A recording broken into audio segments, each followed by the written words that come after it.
বাংলাদেশে ৭১ সালে স্বাধীনতার ঘোষণা এখান থেকেই হয়েছিল। আপনাদের এক গর্বিত সন্তান সবার আগে চিৎকার দিয়ে বলেছিলেন উই রিবল। তিনি হচ্ছেন এলডিপি এর সম্মানিত সভাপতি ডক্টর কর্নেল অলি আহমদ বীর বিক্রম।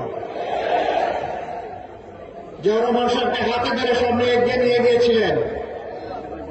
চট্টগ্রামবাসী আপনাদেরকে স্যালুট।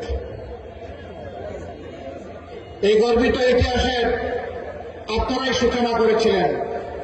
কেন তিনি আজকে আক্ষেপ করে বলেন আমি লড়াই করেছি রণাঙ্গনে, আমি জাতীয়তাবাদী দল গঠনে আমি ছিলাম দ্বিতীয় ব্যক্তি জিয়াউর রহমান সাহেবের পরে।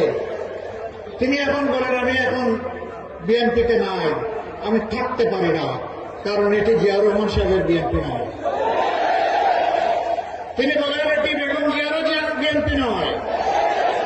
তিনি আরেকটি কথা বলেন, সেটা আমি বলতে চাই না, তার মুখ থেকে আপনারা শুনে নেবেন।